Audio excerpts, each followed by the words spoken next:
All right, today we're back to work on my C6 Corvette competition drift build. So we've gone through and done most of the mechanicals on this car.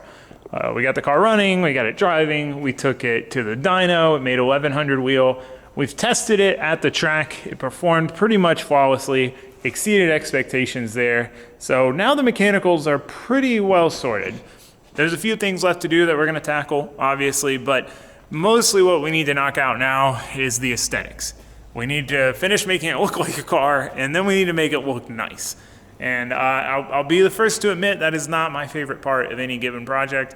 I like the mechanicals, the aesthetics, it's just not my thing, but we gotta push through it. There's no point in having this really nice car that we took our time on underneath if the outside looks like junk. So that's what we're working on. Last episode we got the fenders on, the over fenders on the fenders. We got rear structure to mount our rear quarter panels, rear bumper on, hatch on. Now there's still some work to be done on the hatch and maybe a little bit back here, but I want to make it look like a complete car before we dive into the little details. So now we're going to move on to the front. We need to get the hood on. We've got a good bit of work to do to the hood. We've got vent stab, we've got trim rings. We need to figure out where those are going to go. We've got a good bit of work to do to get the hood kind of finalized. We need to get the bumper on, headlight lenses. We need to make headlight brackets and mount headlights. We got a bit of work to do up here, so that's where we're gonna start and see how it goes. So let's get to it. All right, guys, before we get too deep into today's video, I wanted to talk to you about today's video sponsor, HelloFresh. So HelloFresh has been something that Chrissy and I have used for quite a while now, and it really has been a game changer. We've recommended a lot of friends to it. They've all loved it because it makes the difference between us eating unhealthy takeout, more unhealthy frozen food, or actually eating a home-cooked meal. We just don't have time to do it the traditional route. And this way allows us to eat at home, allows us to cook together, but in so much less time, with so much less hassle, that it makes it fun and it makes it feasible. So I mean, it's really been a game changer for us to kind of reach our goals of eating healthier. We talked about it, and it's just kind of hard to do unless you're cooking your own food at home. So the ability to do that, cook the food at home, but without having to go through all the hassle of the grocery store, A1. So I'm super excited because they've got a bunch of fall recipes coming out, and I gotta be honest, fall is definitely my favorite season, even though we don't really have seasons here in Florida. But I'm excited to try some of the recipes. I mean, I've never got something from them that I was disappointed with. Not a single thing. Every single thing I open the box, and I'm excited to try every one, and it never gets dull because somehow they're able to have so many different recipes. I don't know how. So I love it. Again, I would highly recommend it if you're trying to eat healthier, you're trying to just save money on the grocery store, you're trying to actually eat at home like us without having to take a ton of time to go do the prep work. It's definitely worthwhile. So if you are interested, go to HelloFresh.com and use code TaylorDrifts65 for 65% off and free shipping. That's HelloFresh.com, code TaylorDrifts65, 65% off and free shipping. Pretty solid deal if you ask me. So that being said, we need to get back to work, so let's get to it.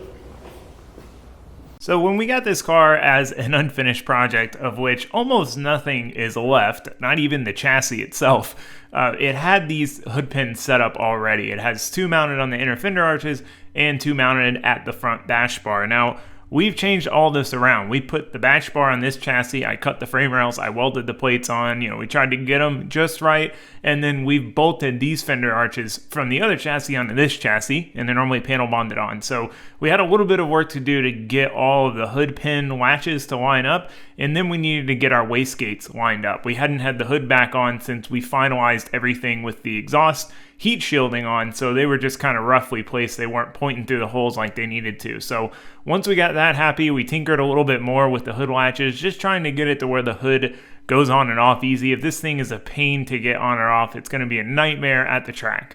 So once we were happy with that, we moved on to trying to figure out where we were going to put the center vent and the little side vents. So I wanted to get everything on there to have a better representation of where everything needed to go. So we pulled the hood off the car to get ready to start cutting it up. And the first thing I wanted to tackle was just getting these trim rings on for our wastegate holes. These are going to kind of dictate where we can put the hood. We had pulled the old trim ring off for the old wastegate exit on the previous setup. Again, nothing really is left of the original car. So we got a little bit of a hole there to deal with, but I wanted to get these on, get them placed, see what they look like. I've had these things sitting around from Monkey Fab Garage for a while, and I'm excited to see these holes cleaned up with some nice trim rings, and we've got a little bit of customization on them, and it's cool. So with that done, we mark a center line and we start taping up our hood vent templates. So the instructions aren't super clear on this, and the center one's not that complicated, but the rest of them, it's kind of tough to tell what they're trying to tell you, so I figure we're probably just gonna have to wing it. All right, well, we got our trim rings on. Pretty happy with how those turned out.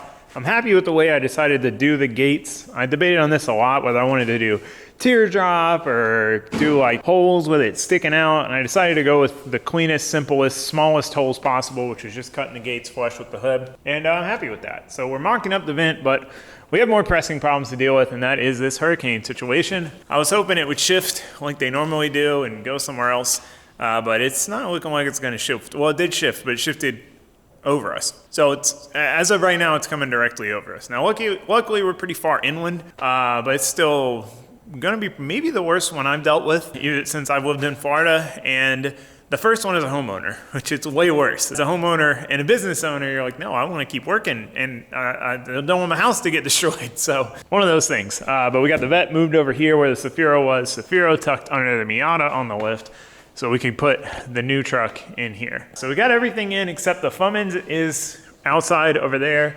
and the green truck is over there. But everything else will be inside, so that's good. We got our patio furniture in here. We got a hangout spot now. It's actually kind of cool to see all the cars in here, most of them in the patio. We bought a generator. So not my first choice on generator, just what was available. You know, when you live in Florida and you don't have a generator, you see a storm coming, usually everyone has the same idea. I should go buy a generator, which is obviously what happened. So the cord debacle, whole nother situation. Lowe's didn't have this plug, so I had bought this side of it there, but someone had put the wrong plug in the box. They put a 20 amp plug with different prongs in the 30 amp box. So I ordered this one on Amazon, and I had ordered this one on Amazon, but it's not gonna show up. But luckily, the one I needed, this one right here, is off the belt grinder. So stole it off the belt grinder. Obviously not gonna be using that in a hurricane. So now we have a generator cord, or so I think. So put that together. We're about to fire this thing off. First startup. Well, let it warm up and then drain the oil. It says it here. Use petroleum-based oil supplied for engine break-in before using synthetic oil.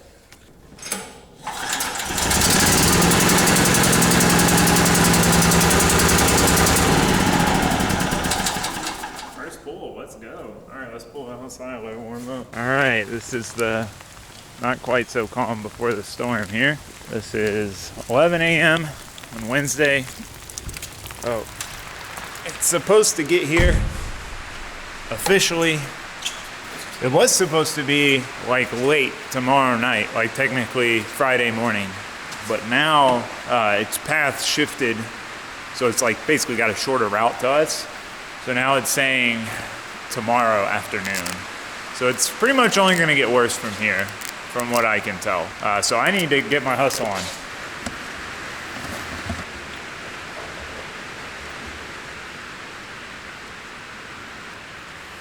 All right, generator's ready to go. Got all my Milwaukee lights. Got my big one here, fresh battery. Got my radio charger. I'm bringing all the lights.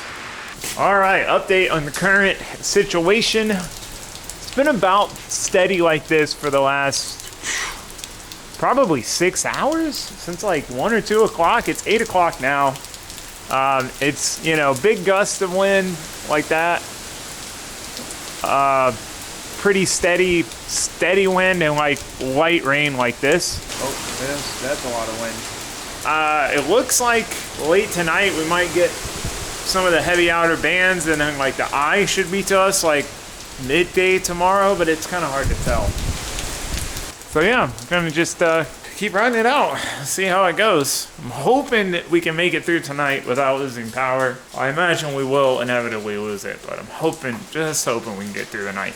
But we're prepared if we do. Give you an update here in a while.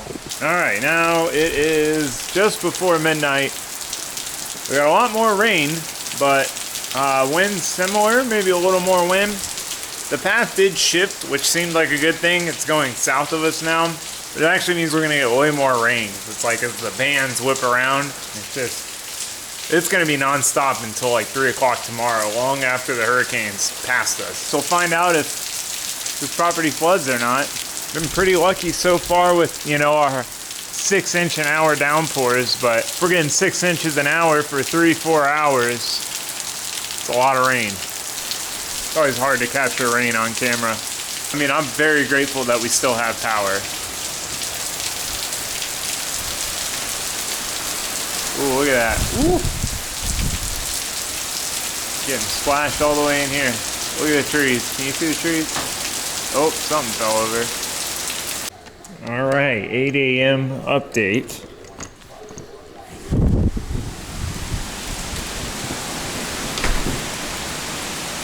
We got this tree. A lot of branches. Oh, my crock. This tree looks like it's about, holy cow, there's a lot of trees that came down out there. That tree's hopefully not gonna hit the fence. Wow, that's taken down a lot. No significant flooding. We're kind of hitting steady 70-mile-an-hour winds right now. We're in definitely, I think, the worst of it. Hopefully another hour or two and it's done. My Crocs are going.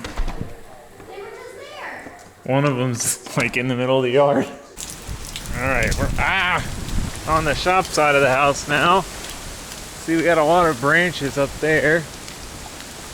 Got a bunch of broken trees in there. Check on the trailer. Holy cow, that's a lot of branches. This area's thinned out pretty good. Oh, there's trees down back there. Trailer's alive. Alright, shop's good. Got no water. At least we're dry, high and dry in here.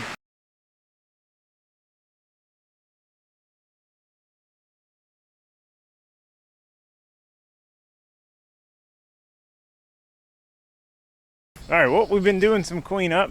You can see one tree I did find down. So this whole area has a bunch of vines. I mean, the trees are just draped in vines. That's why I wasn't too worried leaving the trailer here. This tree did lean over for sure. I think it might be on its way down. You can see the canopy of vines though. But the trailer came out unscathed. I think it's always kind of sitting against those vines there. We did some cleanup last night, yesterday before it got dark. It had finally calmed down enough. Just got all the big branches that had fallen down, got them cut up, got them put out here by the street. But this is our pile. You don't realize how much stuff it is, so you start cutting it up and putting it in a pile. All the way down here. There's a lot. But yeah, I mean, all things considered, I feel very fortunate. I was real worried about this branch, because again, I really like this branch. You know, like it offers a lot of shade. But, you know, it's got a lot of leverage against that tree. And then those couple trees over there, if either one of them came down, it wouldn't have been ideal. But then obviously the shop held up great.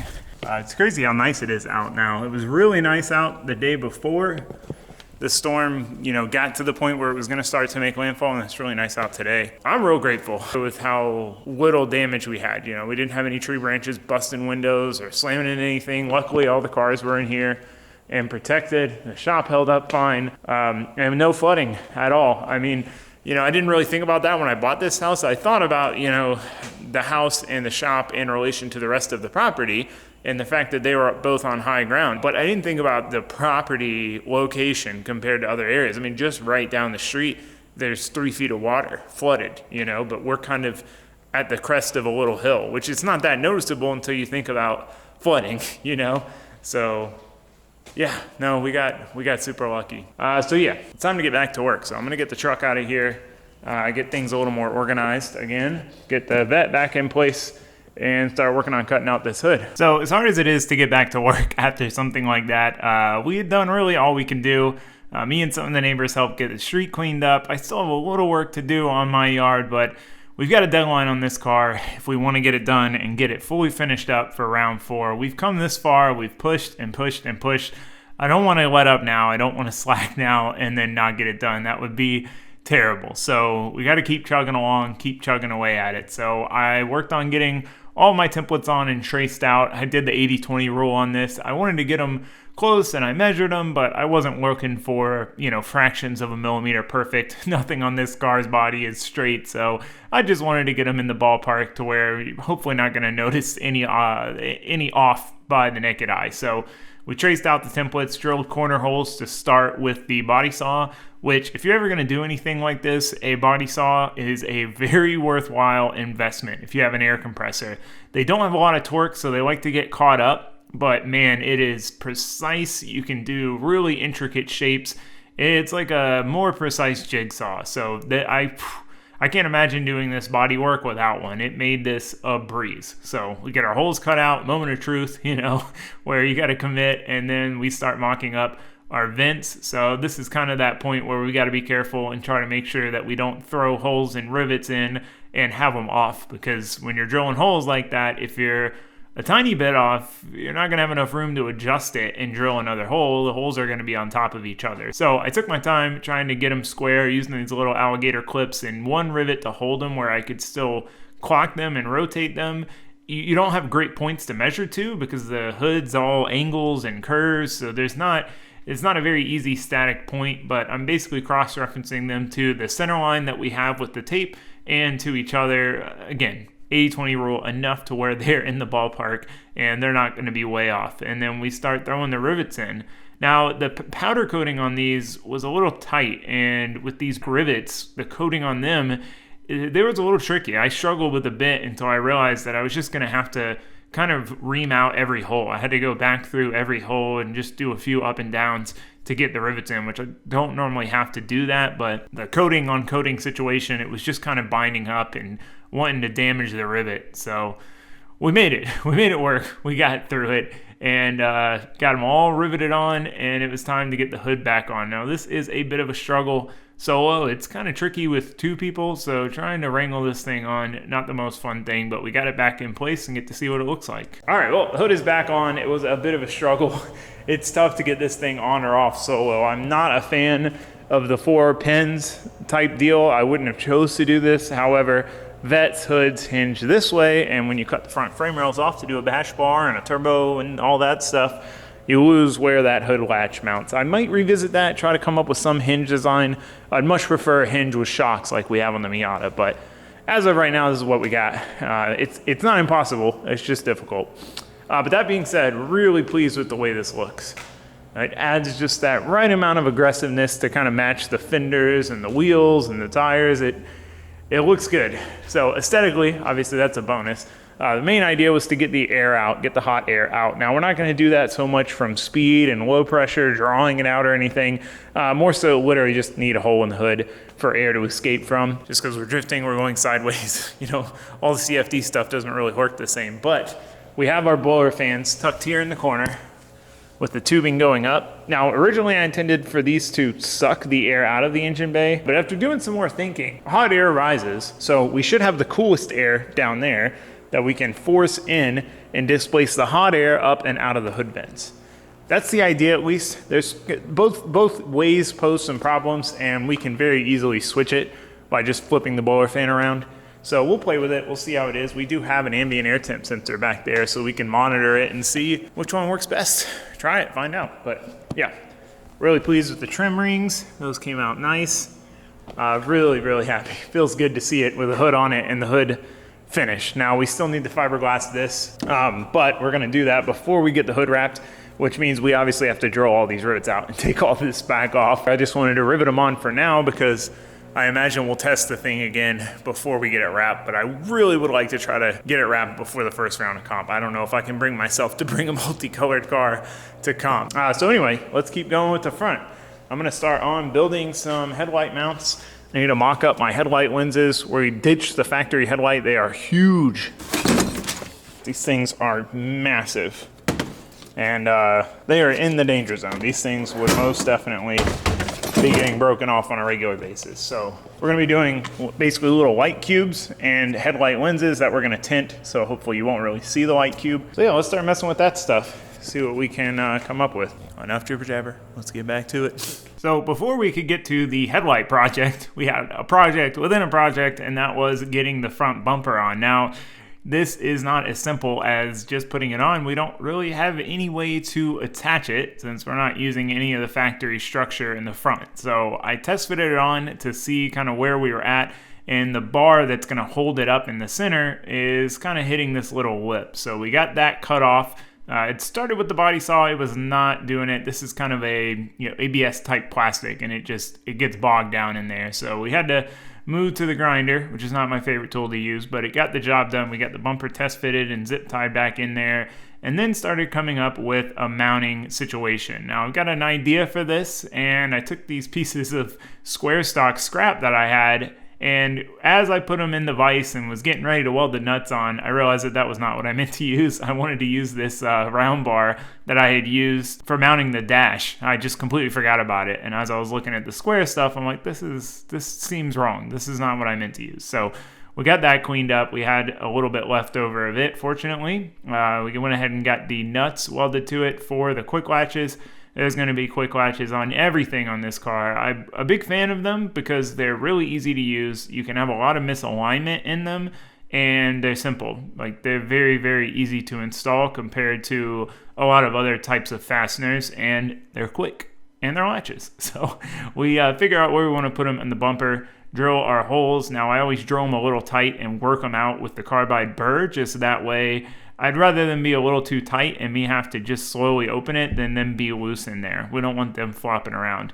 It's a little bit of a struggle to get the nut on the backside just because of the lip. We have them tight in the corner to kind of hold the nut tight, which is a good and a bad thing. Makes it harder to install, but shouldn't have to worry about them backing out. So with that done, we went ahead and assembled our quick latches onto our rods, got our frame cleaned up on our bash bar for where we're most likely going to weld this, and then reinstalled the bumper again. There's a lot of pulling the bumper off and putting it back on, but we need to make sure that we get it exactly where we want it, because now's the time where we're going to weld it. So wherever we put it now is going to be its final resting position. So I grabbed the MIG welder for stuff like this. I'm not worried about making it look pretty, and it's a lot easier to get in there and get a tack in an awkward place with the MIG welder than the TIG. So I had some zip ties there to hold it. I got it pretty much exactly where I want it, tested it to make sure it comes on and off nicely, and we're good. We've got center mounts. Now we just need to weld them out, get those finished up, and then move on to mounting our side. So I'd love to use quick latches on the side as well, but there's just not really a good way to do it without overcomplicating it, and it is definitely the danger zone. It's a place that is going to get smashed. You know, when you bump people on transition, when people bump you, it's a place that takes a lot of hits. So we need a secure but simple way to do it. So we're going to use riv nuts. We're using these extra long riv nuts for two reasons. One, the fiberglass is thick, so we want to make sure it bites all the way through. But then two, it's going to be a wider bite, which is good because the fiberglass isn't as durable as steel. So we don't want these rivets to pull through easily. We want them to be nice and secure. So we're just doing one in each corner. That should be enough to do the job. Simple, easy to install, but secure. All right, front bumper is fully affixed. Pretty happy with that. Solid, but also nice and flexy and bouncy, just like the Miata's is. If you look at this thing, I've got two riv nuts on it, but I like it like that. This car's been in multiple front end impacts and it all stays together. I'm not a fan of the ejecto body panels where things just fly off if you touch a cone. I mean, we'll see how it pans out with the fiberglass fenders, but these things are pretty thick and robust, both the factory and the over fenders. I think we'll be all right. We'll see. We'll see. Time will tell.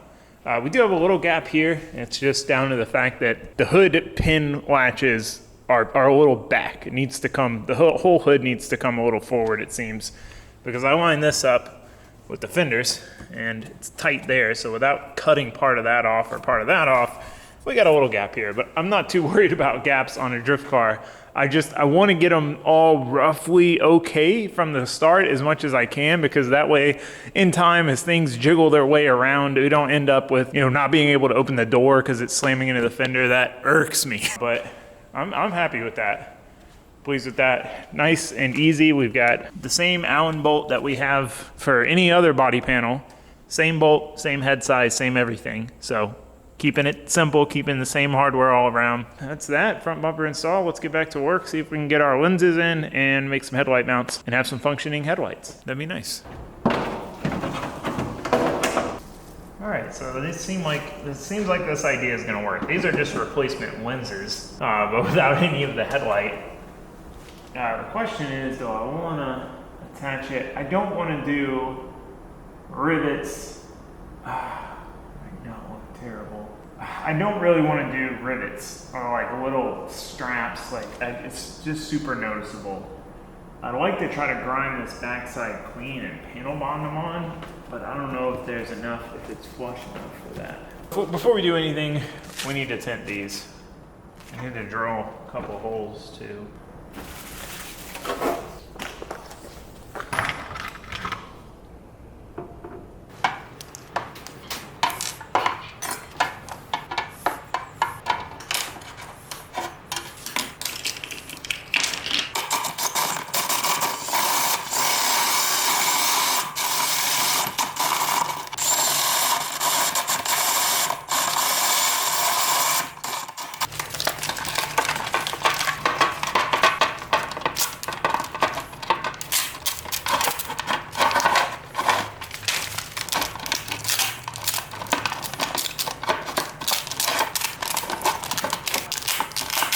All right, well, this kind of thing is definitely not my forte. I messed up the first piece by trying to just wing it and not know how I was supposed to do it with this particular type. And then I actually looked it up and I got somewhat of a result. Obviously a lot of bubbles. I think I can get it right, but obviously I had to order more because I only had enough for 2, and that's with no mistakes. But it gives me a, kind of a preview, and I think I like it. My thing with the clear is it's so clear that all you're gonna be able to see is just straight through it, and it's gonna be very obvious that it's just the lens, stuck on there, however we figure out how to do that. So I wanted to tint it, but I didn't really wanna go with the smoke tint because of the color I wanna wrap the car in. I don't know, it just blends too much to me, it bothers me. So I decided to go with yellow. I've always liked yellow headlights. As corny as it can be, I get it. It's just one of those things. It's like one of those guilty pleasures that you feel like if you have good taste, you shouldn't like it, but you like it anyway kind of thing. I don't know, maybe I'm wrong. Maybe a lot of people like yellow headlights. But anyway, that being said, I had to order more material. So gotta get that in to do these. For now, I want to move on to making our headlight mounts. After looking at it more, I've decided to bring it out far enough back to where hopefully it doesn't get hit if we do smash some stuff up, but far enough forward to where we're not worried about contacting it with the tire. It's a balance for sure. So let's see what we can come up with. More of little tubes and stuff. That's what this part of these kind of projects is all about. Anyway, enough jibber jabber. Let's get back to it. See if we have better luck than we do tinting, doing some fab work. So I've already gone and put 2-pin Deutsch connectors on here. I do need to see if they're gonna reach. The one side might be a little short.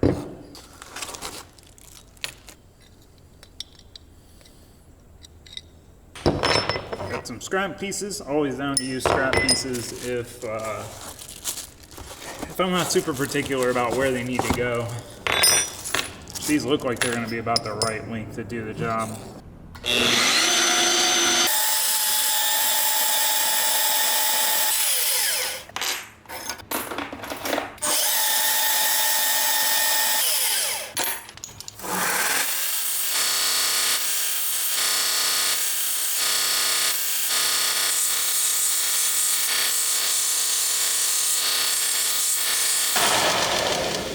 So with all of this bodywork stuff, we're getting into these projects that I've had on my mind for a long time. I've had a rough idea of how I was gonna do them, but you never really know what's gonna work until you start doing it. And that's, I think, one of the things that I really enjoy so much about fab work is that process of just kind of starting, making one piece, making the next piece, continuing down the road. So we had those scrap square tubes. I made some plates because we need something to bolt into the chassis. So the first thing I wanted to do was get those mocked up in place, get the holes marked, get the holes drilled, get the riv nuts in. That way we have a starting point. We have point A. We know point B is wherever we want the headlight to end up, which we're not quite sure of at this point, but we know the general location. So I go through, drill these holes out. Luckily the frame's not too thick on this thing, and if you're ever drilling something, this is a mistake I see a lot of people make. I myself made it for a long time. If you're drilling on steel, drill slow. I promise you, if you have a good drill bit, it will go faster. I never have issues with drill bits. I rarely dull them. I don't break them. They're not even really hot when I finish drilling. And you can blast through some stuff if you just, a lot of pressure, slow speed. So we've got the plates bolted in. Same hardware we're using on everything else. Again, we want everything to be as simple as possible. We can bring some of these spare M6 Allen bolts that I have the same length, same head size, same tool needed for everything. So just trying to keep it simple, keep it uniform. We get the square tube ground down to the angle we think we need it at. We get it tacked on to the plate, and then it's a matter of how do we need to grind it at the other end to make this headlight be level. And that's really the tricky part. So I've got a rough idea. It's kind of an awkward angle we've got to grind into this. I get it pretty much where I want it, and then go ahead and just tack it, test it, and then weld it to the tube. So now we've got it fully welded out. It's just a matter of if it's still all where it needs to be. With little stuff like this, it's easy for it to warp and move and shift. So you never know. You can have something perfect, and then you go to weld it, and then you put it back on, and it doesn't fit, or the dang. But luckily in this case, it does fit as it should, as it did before. All right, that's one bracket done. Now I just gotta do it exactly the same on that side. I mean, at least now we roughly know what we need to do. It's just getting the fit and finish the same, but I'm happy with that.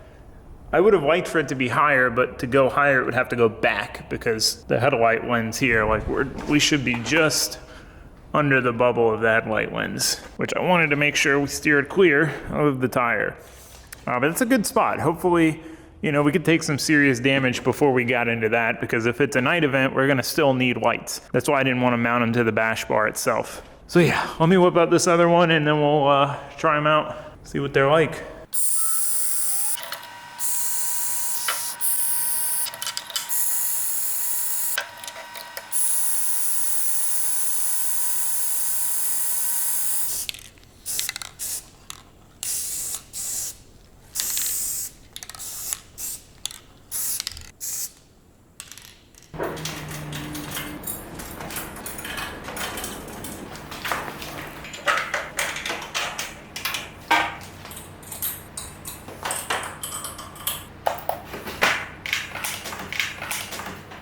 All right, let's try them out. Those should work well. We don't want something too crazy bright. Let's see. This is also why I wanted to tint these, because obviously you see the thing's just a stick out in space. Yeah, that kind of blends, at least when you got the headlight on. Let's turn the lights off real quick. Definitely gonna have to aim those down or something. They are not doing a whole lot. I mean, that lens seems to defuse it a little bit. I mean, in my experience, headlights on a drift car don't really do much for you anyway, because you're kind of going sideways the whole time. Yeah, I like it. I dig it. I'm into it. It's pretty much exactly what I was hoping for. Still gotta wire up our tail lights. Come up with a plan there. Sweet. All right, headlights are almost done. Obviously, we got to get the retint this lens, tint the other lens, and then figure out how we want to attach these. That is going to be a little tricky, but they're done. That being said, I'm going to go ahead and end it here. This has been a long video filmed over a lot of days because of the hurricane and taking time off to do that and prepping, and that's just been it's been going on for a while. So I'm going to end it here. We'll pick this back up tomorrow, get back to work on this thing. We're on the final push. Basically, the plan is finish up all the odds and ends, get the passenger seat in, get the cool shirt set up in. There's really not a lot to do there. Wire the tail lights, it's not a big list, but get all that done. Ideally, test the car again, and then get it wrapped. That's my game plan. Hopefully it all pans out and we can get it wrapped before round 4, because seeing it with all the mismatched panels bothers me way more than I thought it would. I thought I wouldn't mind driving it like this for this season and wrapping it after, but I just feel like it diminishes all the hard work we put underneath when the outside looks so go haphazard. So we definitely, ideally need to get it wrapped before the round. But if not, I'll take it like this if I got to, if it comes down to it. So anyway, enough jibber jabber. Thanks for watching. Thanks for subscribing. Hope to see you next time.